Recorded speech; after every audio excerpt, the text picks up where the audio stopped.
Good afternoon or good morning, depending on where you're calling in from, and welcome to today's Empowering Tomorrow webinar series. I'm Morgan Stanchek with the Conservative Energy Network, and it's my pleasure to kick off today's discussion, Built for the Storm, Strengthening Grid Reliability as Energy Demand Grows. Severe winter storms have become stress tests for our electric grid, and when temperatures plunge and demand spikes, families, hospitals, manufacturers, and small businesses depend on reliable, affordable, secure electricity. At the same time, electricity demand is accelerating, driven by electrification, data centers, advanced manufacturing, and broader economic growth. The question before policymakers and stakeholders is clear. How do we build a grid that can withstand extreme weather while meeting rising demand and keeping costs under control? Recent winter storms have underscored the importance of coordinated action and system-wide resilience. Federal and regional grid operators have taken steps during extreme cold to maintain reliability, including emergency coordination, temporary generation flexibility, and mutual aid efforts, helping prevent wider outages and protect public safety. These moments remind us that reliability is not about one resource or one region. It's about how the entire system is planned, operated, modernized. We also know that a diverse portfolio of generation, including wind, solar, and traditional resources, strengthens resilience. Clean energy resources contribute geographic diversity and fuel diversity to the grid, helping reduce exposure to fuel supply constraints and price volatility. As demand grows, thoughtful infrastructure planning, transmission investment, and modern market structures will be essential to ensuring reliability and affordability go hand in hand. Today, I'm honored to be joined by an outstanding panel of experts. We have John Munkin, a senior partner at Converge Strategies, Michael Jewell, managing partner at Jewell and Associates, and Scott I knew I was gonna bluff it, Druzmisky, Director of Public Affairs at ITC Midwest. Each of them brings a deep experience in grid operations, energy markets, regulatory policy, and infrastructure development. Together, they'll help us unpack what recent winter storms reveal about preparedness, how system design influences performance, and what practical steps policymakers and stakeholders should prioritize right now to strengthen grid resilience. Thank you all for being here. The audience Q&A is open at the bottom of your screen, and we'll have dedicated time at the end of the webinar for your questions. But now let's dive into our discussion and have our panelists briefly introduce themselves with our first question. Winter storms can be described as stress tests for the grid. From your perspective, what do these events reveal about how prepared or unprepared our energy system is today? So I'll kick it off real fast. So as Morgan said, my name is Michael Jewell, and I'm managing attorney of Jewell and Associates.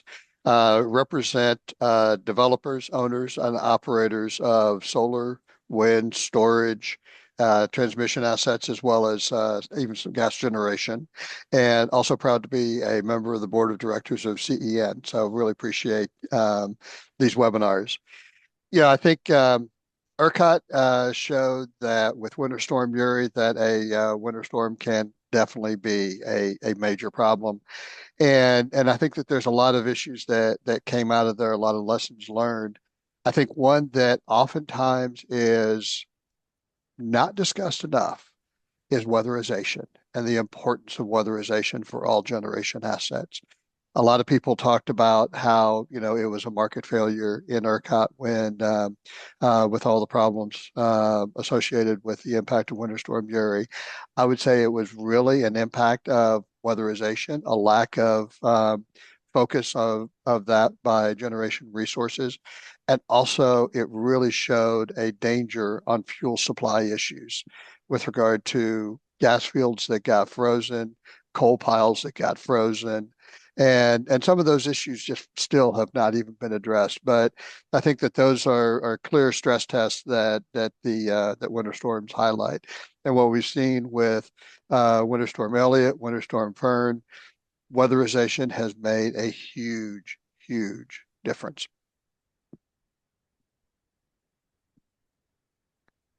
I can go next. Scott Druzmisky, Director of Public Affairs for ITC Midwest, and it's great to be with everybody today. My role is generally overseeing the strategy on our regulatory and legislative policies, particularly at the state level, but obviously we work as well with our team that covers the federal pieces of this as well. And one of the things you'll probably hear from me today, being part of the largest transmission-only utility in the country, is that whatever the question is, transmission is always the answer, right? And so I'll probably throw that in a couple of times. But Michael, I appreciated your comments too, because weatherization is a key here, and obviously transmission can help by being able to move power from one area to another when you do have those challenges. And there's certainly stories coming out of Uri, where transmission lines and their benefits were paid back in a very, very short period of time by being able to transfer power there. And that's something I think we need to continue to be focused on as we're doing our planning, and then making sure that we're able to quickly bring on resources, new generation resources, particularly in this current climate we find ourselves in, where both climate as in weather, but also as in extreme growth in usage and load across our territory here in the Midwest and the country as well. Yeah, that's very well said. So, John Monken, I'm a senior partner here with Converge Strategies. We focus on energy security and national security and support a lot of this type of work and understanding resilience planning and context. And winter storms definitely provide that context. So I came here from PJM Interconnection, where I started and ran their system resilience program. And a lot of the policies, the market constructs, the operational practice that was put into use over the course of the last 15 years was really started from a polar vortex in 2011. So we learned all these cool little meteorological terms now, like bomb cyclones, which we get to enjoy right now, and polar vortexes. But all of these things, I think, just raise some interesting awareness of vulnerabilities in the grid that were not fully realized before. Some of that is a reflection of the fact that prior to this current period that we find ourselves in, where we have this incredible projection of load growth that Scott was talking about, the summer peaks for load were not really growing dramatically, but the winter peaks were.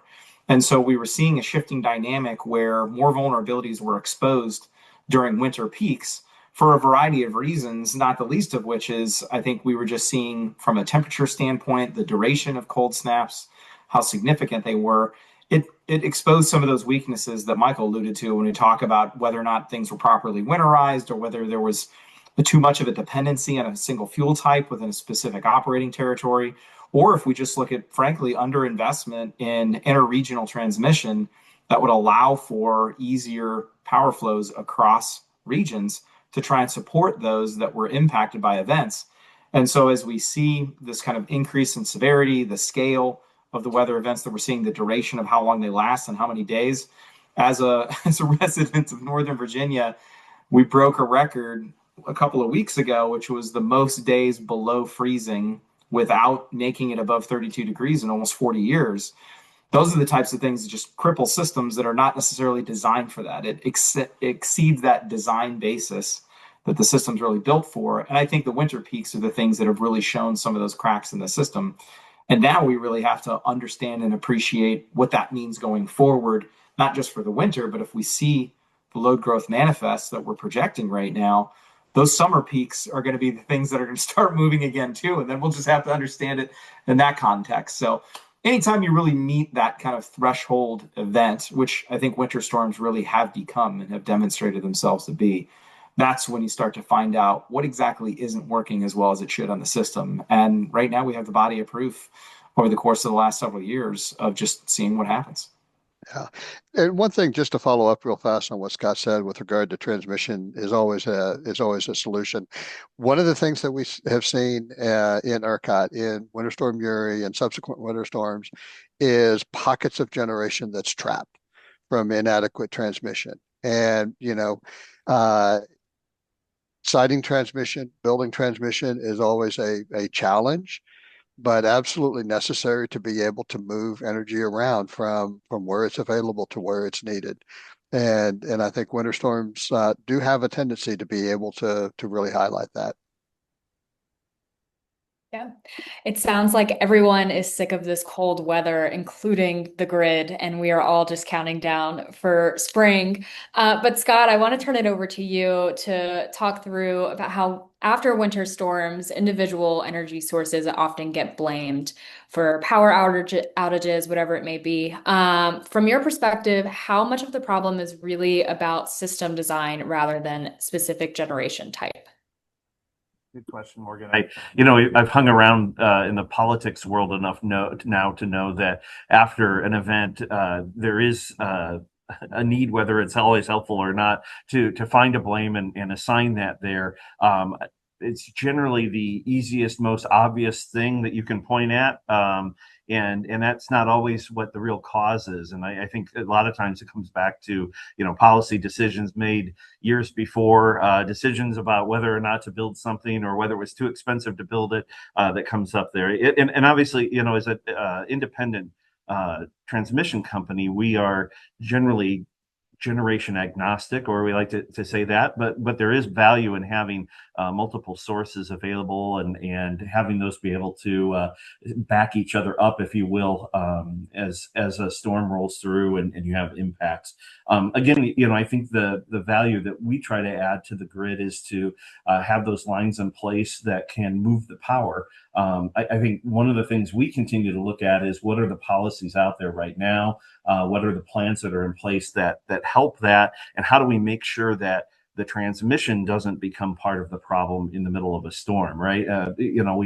We've moved to a model, particularly on these regionally cost shared lines, where we're doing competitive bidding, and we're not against competitive bidding, but it's happening very early in the process before you even know the route of the line. And I think one of the concerns that we have right now is, are we going to build things that are just that could also be impacted by weather situations, and then that grid's not there to help. On the other hand, I mean, the work that I'm in the MISO territory. I'm based out of Cedar Rapids, Iowa, and MISO continues to do amazing planning work in getting a system in place that's ready to meet these needs and serve. And we're looking forward to getting the 765 lines in place that will help that. So again, while the generation is necessary, we need to get it out there.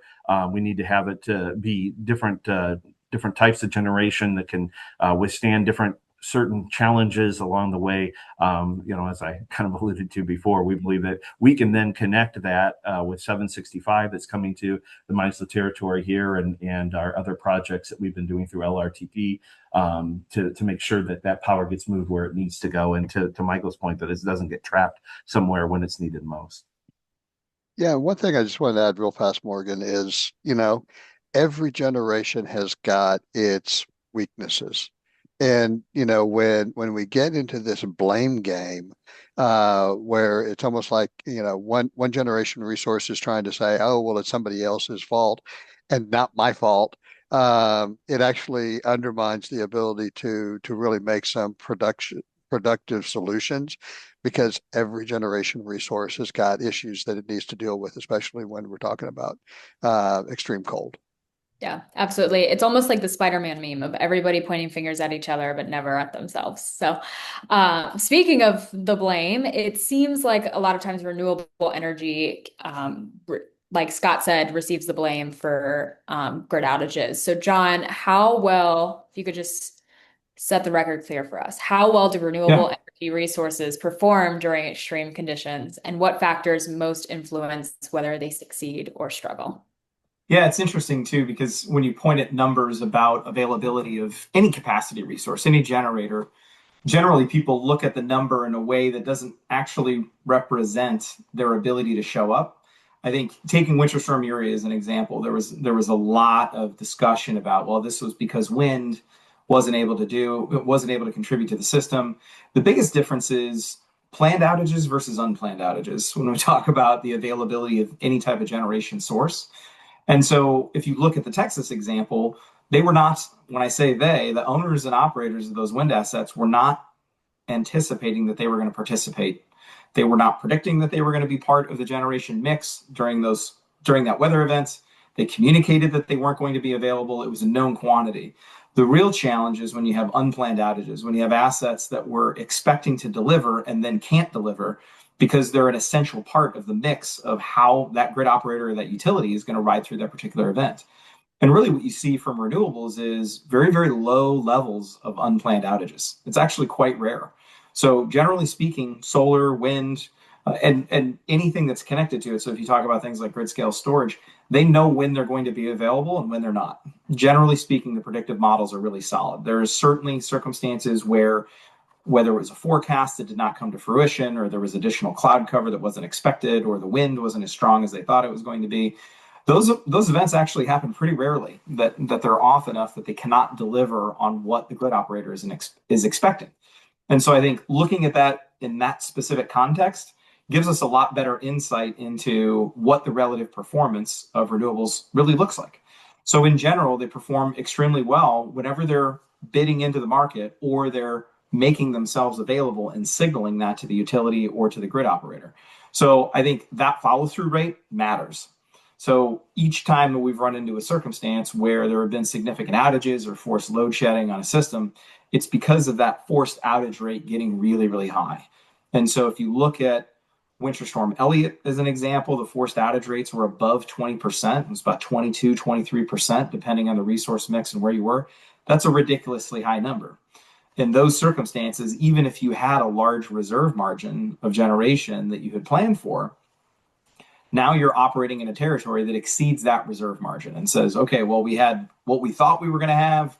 We had a backup plan and everything. And the number of generation assets that said I would be there and didn't show up was so high that you just can't overcome that shortfall. And so avoiding those circumstances, I think, is essential. So when just saying it's an intermittent resource that can't be available 24/7 is not a logical stand-in when you talk about what their ability to deliver is in the operating environments that we're talking about. Awesome. And I should have created like a game before this started of like something to do with how many times we mention Winter Storm Uri, because it just seems to be a great example, whether it's a good or bad example, but we have learned a lot from it in those 5 or 6 years after the winter storm. And no one knows the lessons learned from that more than Michael Jewell. So I will hand it over to him to talk through how important is geographic diversity and renewable generation when responding to weather events such as winter storms, and what policies help or hinder that diversity. Yeah, well, I think the diversity of location makes a big difference because of the fact that you can have really severe weather in one section of the state versus less severe weather in another section of the state, and they can offset each other. And one of the things that we have been seeing over, the last decade in ERCOT is solar is becoming much more geographically diverse. And so it also helps, not only in a winter storm, but just even in a summer day where you have a much longer solar ramp as the sun sets, moving from the east over to the west. The other thing that I think makes a huge difference is the diversity of resources as well. When at Winter Storm Uri, we only had maybe just a little over 100 200 megawatts worth of energy storage at the time, and just in a couple of locations now we've got gigawatts of energy storage that is spread all across the state, and so that diversity there also has a huge impact with regard to being able to provide much more localized support for the grid as things happen. One of the things that would have been a huge difference if we had had the kind of storage on the grid today as compared to what we had then is it would have given the operators time to deal with the outages like John was talking about. When you had major outages hitting the thermal generation fleet, the one thing that the operators were really missing was time to be able to respond, and acting so fast and curtailing it just with a generator dropping off and then having to shed load, you ended up with a dynamic where they started undermining each other. And so having energy storage on the grid and spread out across the grid would have been an absolute game changer. And so I think it's really both. And so then the question is, how do you get that diversity? Obviously a market that encourages the interconnection of resources wherever the developer thinks that it will make some sense to be able to do so is critical. NIMBYism is not helpful with regard to getting that kind of diversity, and recognizing that we, in an age where we are using so much electricity, that means we're going to have to generate it, we're going to have to transmit it. Now we've got the ability to store it and move it from times when we've got plenty to when we need more. Um, Being able to have a more open dialogue with regard to siting and development is a key part of getting that diversity as well. Yeah, absolutely. Switching gears just a little bit, a lot of times in transmission, we hear about the three Ps. So the paying, planning, permitting. Permitting is taking up everyone's brain space right now as there are multiple permitting reform pieces of legislation going through Congress. But I want to talk more about planning. And so, John, my question is, are current planning standards adequate for winter weather or winter weather extremes, or are we still designing for the grid for conditions that no longer reflect reality? Yeah, it's a good question just because I think with obviously people want to solve this problem. So to say that our planning process right now is inadequate is not intended to be the slap in the face that it can feel like. Like these are incredibly smart professionals that understand how to plan a system. I think the difference is recognizing, to your point, that we have to plan for the future system, which is enormously complicated, and it's only exacerbated right now based on the projection of load growth. So even if we took what we learned from the events of the last 10 years. So if we looked at Uri, if we looked at Elliott, if we looked at Fern, and we look at each one of these events and say, what do all of them teach us about what our system is capable of doing? It may still be inadequate, and I think frankly it will be inadequate just based on what we're expecting to see come onto the system. The challenge is you can build generation faster than you can build transmission, and we'll still walk ourselves into these same corners about tight pockets where we have these circumstances where there's localized effects of severe weather, there's localized shortfalls of generation and not enough transmission lines to move these things around. So the short version is yes, I think what we're doing right now is inadequate just based on the trajectory that we're on. And it's really not even for a lack of interest or technical expertise. It bleeds into those other permitting areas, the funding challenges that are associated with the market constructs and what it can handle, the timeline of supply chain and getting the materials that you need to build this kind of stuff. All of these things are constraints. I think my biggest concern is that there's not an immediate recognition of what it's going to take from all of the stakeholders that are involved in the process. There are absolutely stakeholders that get it and people that see it.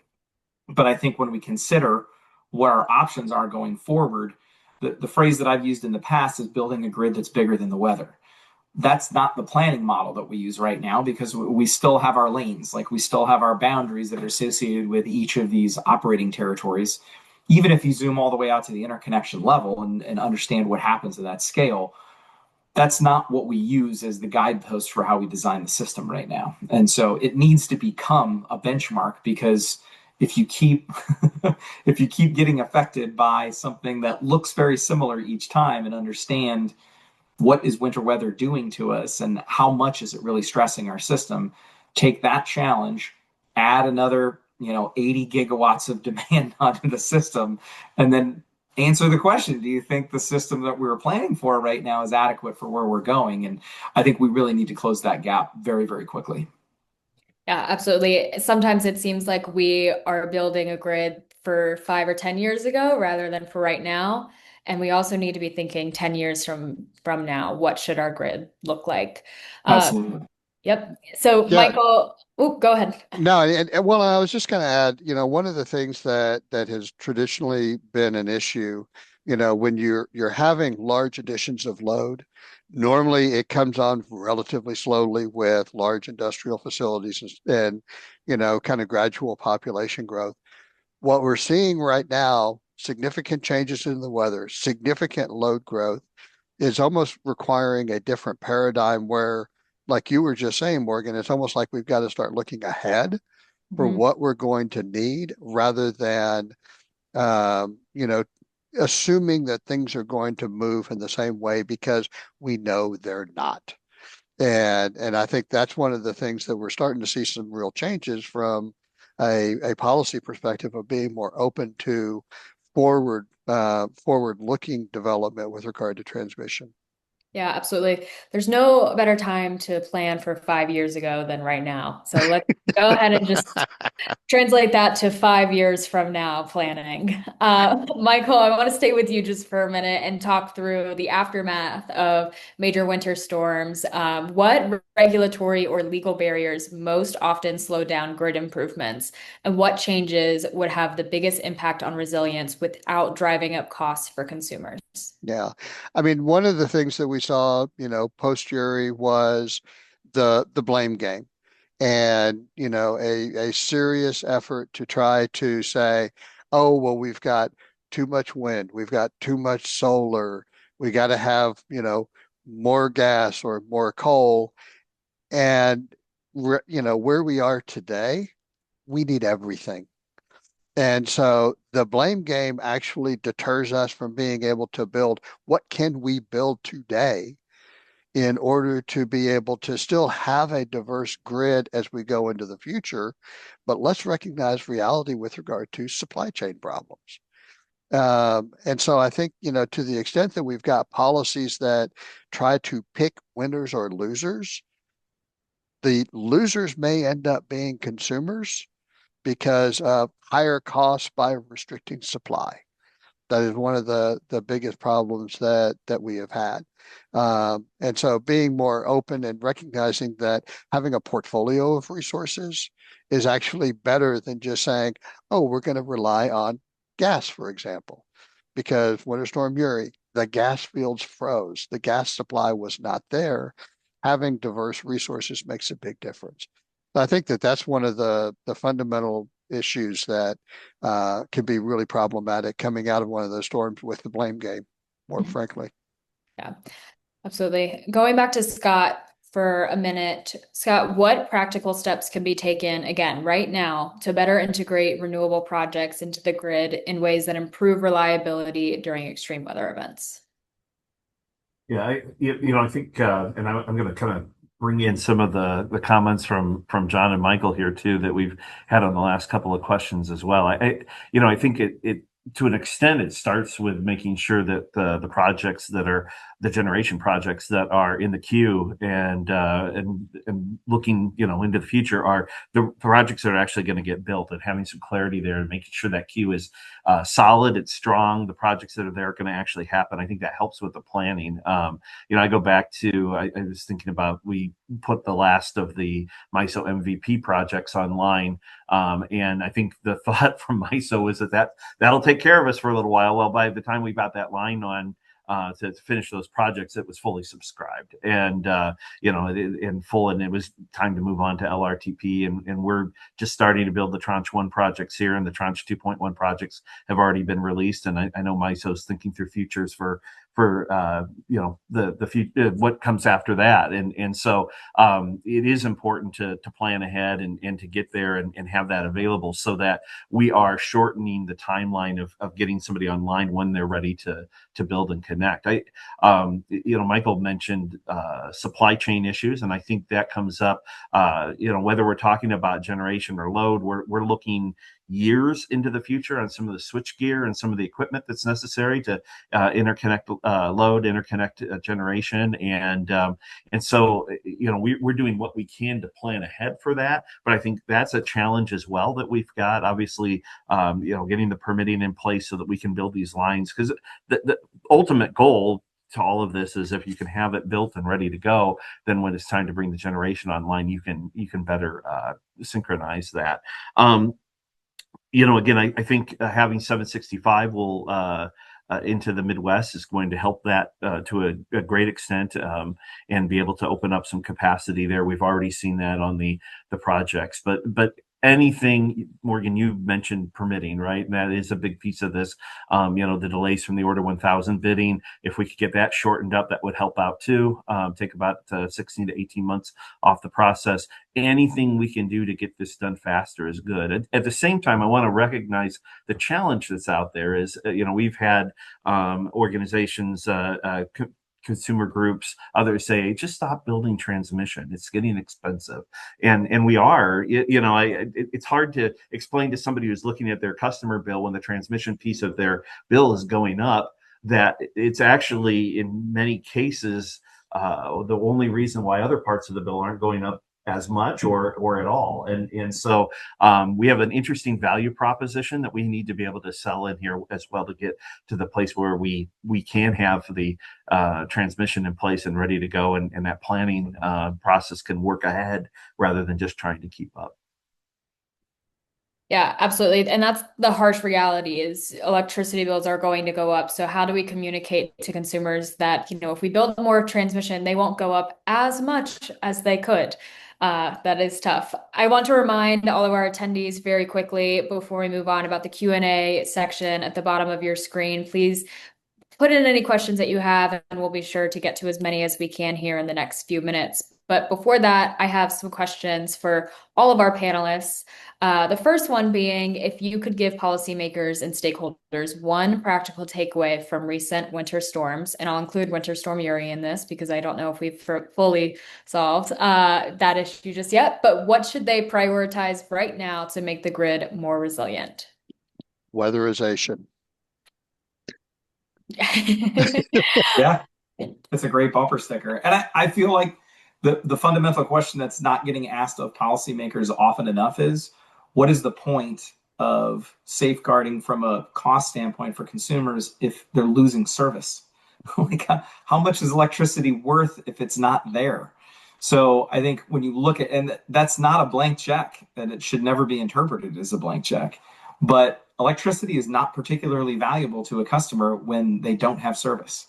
And so if we've seen the trend line that we've seen now for over a decade is that baseline reliability is almost completely flat, in a good way flat, meaning like we've maintained the levels of reliability that people come to expect.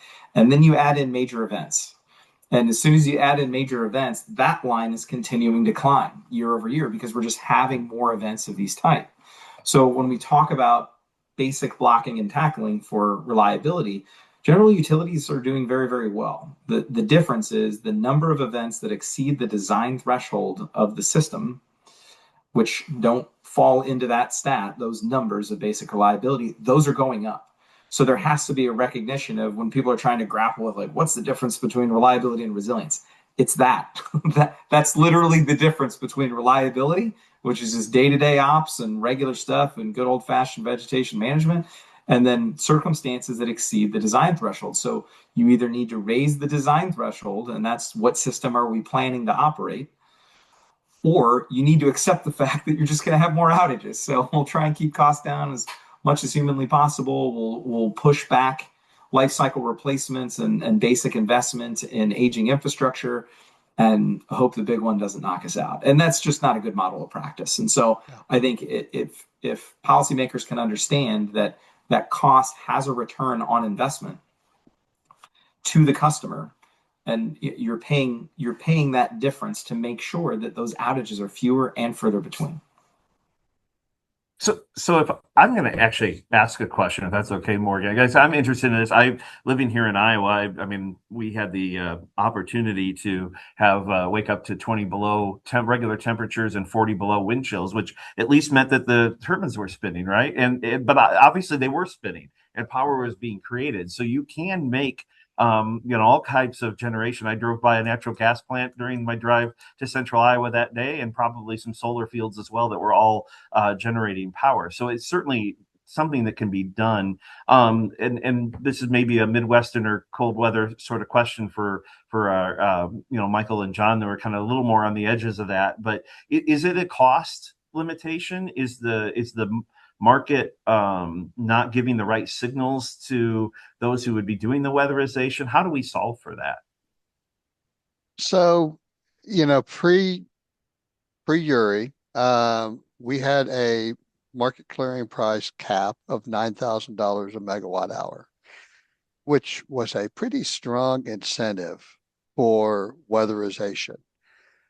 And some took advantage of that, and they actually did very financially well during Winter Storm Uri because their power plants were able to generate. And some did not. and they lost their shirts. I think that there can be the market signals can definitely be there, and the question is, whether people will follow through on it or not.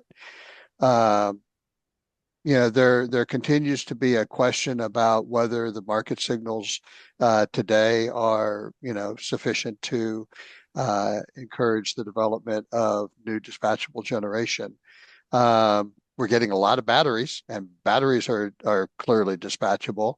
Are we getting, more gas? We're starting to get some more gas. And I think that because of the weatherization requirements that are in place, we're getting those weatherized as well. Um, but that's an issue that ERCOT continues to work through. I think one of the things that we're seeing with regard to the large load growth is that in and of itself is a market signal for more generation. Yeah. And to the extent that there's um, generators that are looking at just being merchant and are uncertain about building, that slack is being taken up by the customers that are building the generation and saying, I want to have it, and I'm going to go ahead and make the investment to bring it forward. Yeah, I think it's also a reflection of so if we were talking about where cost goes, there has to be a conversation about who absorbs the majority of the risk. And so what's happening right now is a displacement of risk in a way that I think is operationally and economically unsustainable.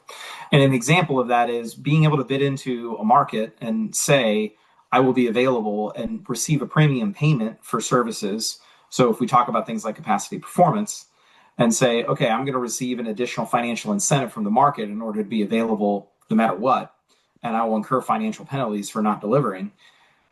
What's happening right now is there was just too much risk being borne by one component of that whole value chain, meaning, okay, there was too much risk that was centralized on generation. They were receiving economic incentives. They weren't using that money necessarily to make the types of investments that Michael said about winterization. Okay, I'll take the money, but I'm guessing I'm going to go ahead and assume risk here. I'm not going to spend the extra 10% in CapEx to go ahead and winterize the asset. I'm not going to pay for firm service from the gas system to ensure that I'm an uninterruptible customer.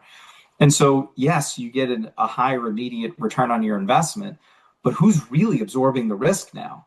So to your point, Michael, some of them lost their shirts, right? They didn't have those things. Their asset failed. They didn't have firm service. They didn't get the things that they needed in order to deliver, but they had said they were going to show up in the system. And now you're in that unplanned outage, that forced outage bucket. And now the system is really in trouble. And so when we talk about who bears the risk, I think that is shifting. And we've been in a trend now for several years that I think is only going to accelerate, which is the threshold in PJM was reached in 2017, 2018, where more than half of all the generation projects in the queue were non-utility projects. They were privately owned and operated independent power producers that are coming from other sources. And there has to be some understanding and accountability for the balance in the system about what types of investments need to be made to ensure deliverability. So if we talk about winterization, or we talk about firm service, or we talk about, having paired battery storage assets with renewable energy, I mean, there's so many things that you can do in that operating and that market mechanism to make sure that they're available. It reduces risk for the whole system instead of centralizing risk into a handful of stakeholders and then hoping that we don't find the operating conditions that really stress the system to the degree where that risk is ultimately exposed. Yeah. One thing that I was thinking about from something that Scott had said earlier with regard to some of the investments and the cost of the investment and what is it doing to rates. One of the counterintuitive things that we're starting to see is investment in transmission is going up, but the cost to the customer is actually going down. And the reason why is because increased consumers, to the grid as a whole. So you're actually taking more money that's being invested there, spreading it out over more customers that is actually causing the rate to go down. That's a counterintuitive thing that I think a lot of us kind of miss as we're thinking about these investments on the transmission side, but it's something that really does need to be part of thinking about how things may not be quite as bad as some people are anticipating that they're going to be as we make these investments for a stronger and more resilient grid. I appreciate you bringing that up because that's actually a conversation we're having here. I mean, we have signed data center loads being built right now that will increase our the flow through our system by about 65% over what we've had traditionally. And by the way, we've been a zero load growth utility for probably a decade or longer. And so this is a huge change for us. Was while we've been investing in the system, we haven't seen load growth. And with this load growth and the enormous growth we're going to have, we're projecting our network rates are going to actually drop in future years because of that. That is not the narrative that's out there right now. No. And we are working like heck. In fact, we're working at the legislature this week here in Iowa, trying to help them understand that some of these stories you're seeing coming from national publications don't match the local situation. I had a conversation last night with a friend on Facebook about it. In fact, just trying to help them understand that. So I appreciate you raising that. That's very true. And great question, Scott. You are coming for my job, and I appreciate your contribution. No, I'm going to go a little bit off our script here and ask a question. In a perfect world, let's say that policymakers are listening to people like Converge, ITC, CEN, and other organizations, and they want a bipartisan solution to transmission planning, all of the above, energy, all the things. What does a bipartisan solution look like? And then what opportunities are there at the state level for solutions for extreme weather events? Yeah, my first thought, the irony is everybody loves infrastructure. it's so weird to try and convince people that infrastructure is a good idea, because the irony of it is it's a huge economic driver from the individual community level up to the national level. So when we talk about what energy infrastructure has the ability to enable in so many different ways, and my area of expertise is heavily focused on national security. So understanding what it means from a national security perspective includes economic global competitiveness. It includes the very literal translation of what our dependency of our national security apparatus and baseline functionality of defense missions is on energy. So I think that is a helpful means of framing it and understanding that it is a national security imperative if you cannot incent the level of economic activity that you need to in order to sustain your economy on the global scale. And it also means something if you cannot ensure the availability and deliverability of electricity to national defense missions. So I think it needs to be part of the message that's considered here, and recognizing that, oh, by the way, while you're doing this, you're creating jobs, you're improving the reliability of the grid for all customers, not just the Department of War. I mean, there are so many people that stand to benefit in a very, very real way from the Main Street level to what we're doing at the national security scale. It seems like it's such an obvious conversation to have, and I think it's really just been nibbled at on the edges simply because it's easier to come up with a tagline that undercuts one component of the larger conversation around infrastructure, instead of understanding that if we take a holistic approach, we can see shared benefits to the degree that we just haven't seen before. Yeah. Yeah, I think that the focus on national security is one of the issues that does help make this a bipartisan issue. And it's not a green energy versus non-green energy. It is, we need everything in order for this country to be able to meet the challenges that it has. And if we focus on it from that perspective, then it doesn't matter if we're building wind. It doesn't matter if we're building solar. It doesn't matter if we're building storage or gas or coal or generation or nuclear. The issue is we need to have a diverse fuel supply, because that in and of itself increases, national security. And I think that that at least helps cut across the party lines and then the partisan divides. Great. Yeah, and I'd agree. I think John and Michael covered it well. Obviously, Permitting is a key piece of this. It's not that we're against NEPA. In fact, we're for NEPA. It's just that NEPA needs to not be weaponized to slow projects that need to get done, right? And so permitting reform is a key piece of this.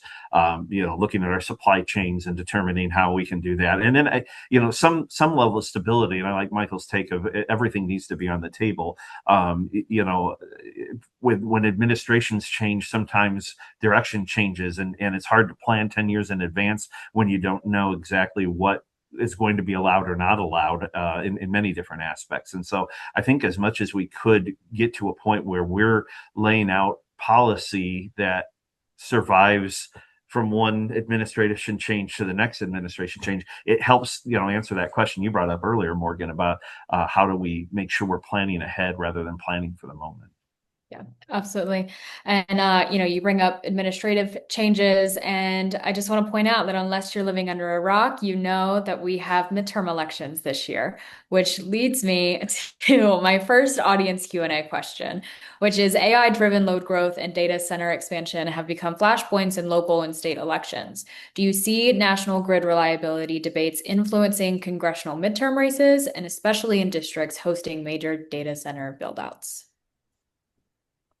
In my mind, the short answer is yes, for sure. The more outages that we have and the more significant that they are, the more they have to be central to the conversation going forward. So cost has absolutely entered the chat. And in the most violent of ways, I feel like it is just crashed into the chat. And there were multiple special elections at the state level where central talking points was the affordability of the grid. And even attending NARUC, affordability, that was the word, right? So Morgan, to your earlier point about what's the word that's going to be said so many different times. I mean, I heard the word affordability 1,000 times in conversations there, and that has merit. Affordability absolutely has merit. And that's always been part of the goal for any utility is making sure that affordability is part of it. I think reliability, we've really had the benefit of not having to talk about it as often, because we've benefited from incredibly great levels of sustained reliability in general. But when we start to string together the events that we've discussed so far today, and we talk about extreme weather, and we talk about the blizzard that's hitting the East Coast right now, and we talk about the cold snap that just came through with Winter Storm Fern, these are the norm. So we're going to have to adjust to it. And the more and more people that are experiencing outages at the hands of these types of events, I think grid reliability has to be part of that conversation, because whether people like it or not, the availability of basic life support infrastructure services like electricity are a stand-in for the competence of government. Maybe that's fair, maybe it's not. That's how people feel about it. So yes, they can direct anger towards a utility for the service that they're providing or not providing, but frankly, people, even on a subconscious level, see that as just a general overall reflection of how things are going in their community, in their district, in their state. So it has to be part of the conversation. Yeah. And I think that there's a lot of concern about data centers and the growth of data centers because they are so big. And I think that that's one of the things that clearly raises some concerns.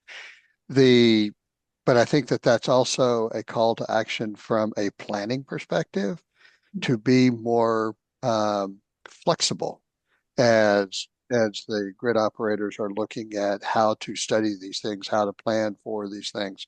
So, for example, if a data center is going to bring generation in order to support its operations, rather than studying just the data center without the generation, or just the generation without the data center, studying both together is actually the reality of what is the effort that's trying to be met.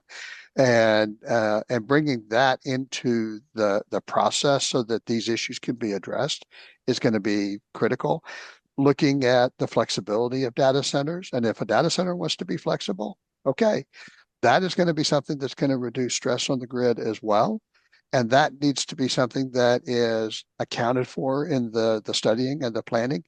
And the data center is going to have to be held to that if they're being able to connect faster as a result of that. Yeah, it seems like data centers is also kind of the buzzword of the election.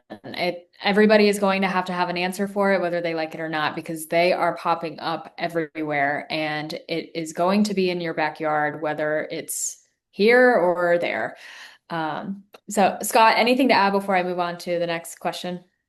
I've been working in rate regulated utilities now for more than 2 decades. And when, this was a state race rather than the midterms, but when you've got governors standing up in front of podiums with signs that say, day one, no more rate cases, I get nervous, right? Because rate cases are the process that utilities use, whether the rate's going up or they're just trying to get, projects into their rate base. That's the way that gets done. And we are in a situation where we do need to build, and we need to build generation, we need to build transmission, we need to manage the reliability on the distribution systems, and that does make me nervous. And absolutely, I can tell you, a lot of the energy legislation we're seeing here at the state level in Iowa has been around cost and how do you manage cost. And I think, Michael made a great point earlier about the benefits of the load growth.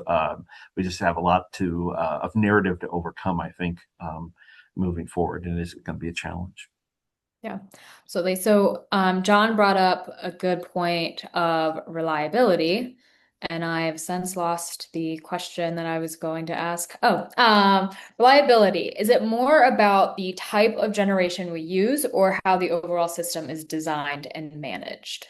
It's definitely option B. So you have to take a holistic approach, because even one generator, certainly one individual generating facility, and not even one generation type, is going to be able to set the tone for the reliability of the system.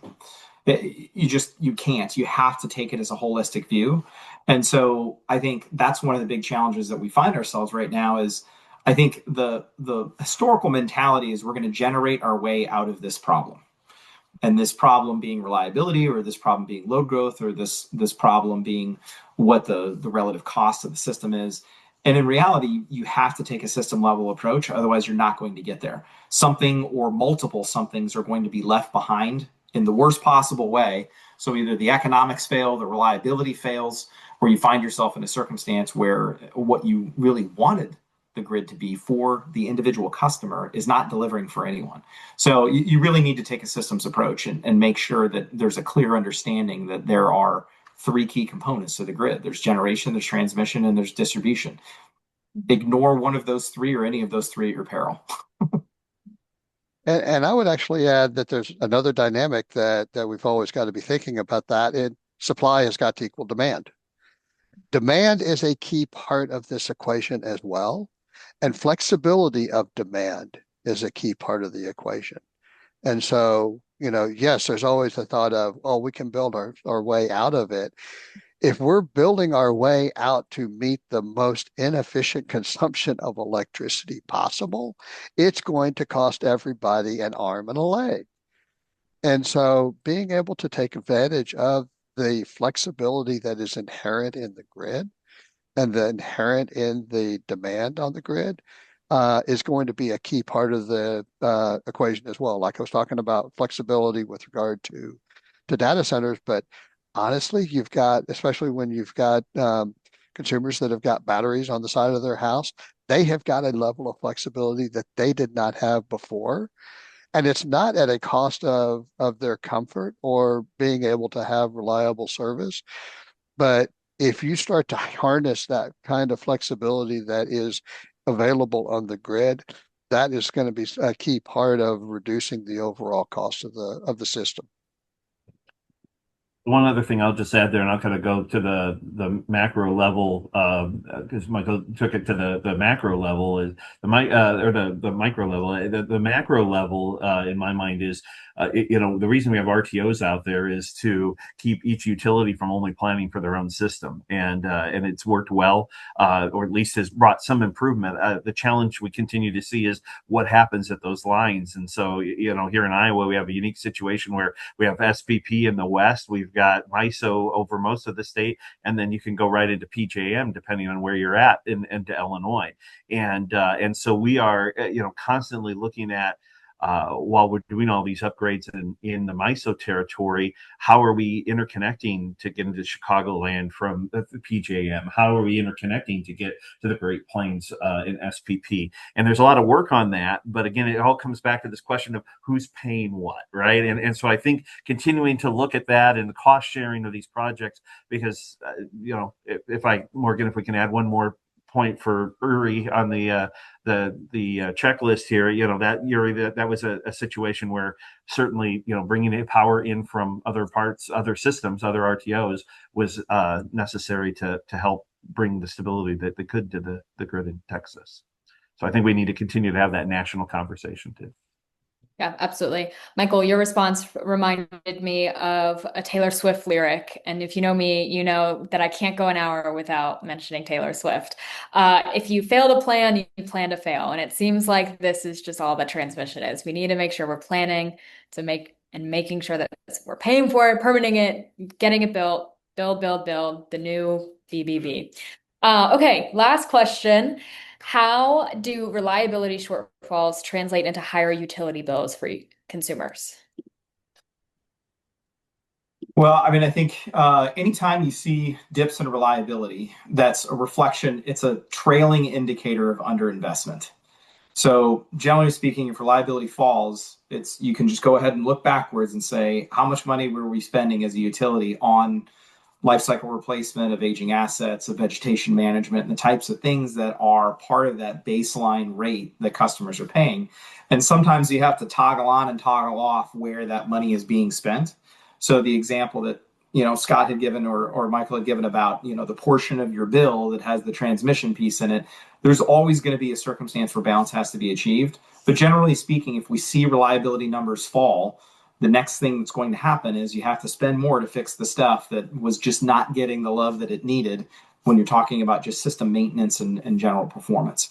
So what you want to do is try and avoid the swings and just avoid circumstances where you have like falling reliability and you're like, okay, now everybody's really upset that reliability is bad and now we're going to have to make these investments to offset it. Ideally, what you want is that just slow and steady progression of saying we don't have to ebb and flow when it comes to that basic maintenance of the system and that underinvestment in assets. Yeah, knee-jerk reactions can be very problematic for increasing costs that don't necessarily solve the problem. To John's point, it may focus investment in a particular place, but you don't want to do that to the detriment of another area that needs that continued attention as well. Yeah, agreed. And I like John's point about not going through the swings, right? Because our system is an example of that, where there was underinvestment because of capital restraints for years, and then ITC took over the system, and we've improved reliability by more than 70% in the state of Iowa, but that comes at a cost try to do that over a short period of time. And so maintaining reliability and not putting limits on the ability to invest in the system in the way it needs to be invested in is really important. And again, it kind of comes back to that, how we manage the affordability conversation. Yep. Slow and steady wins the race. I don't know if anyone's ever heard that before, but it's true in this case as well.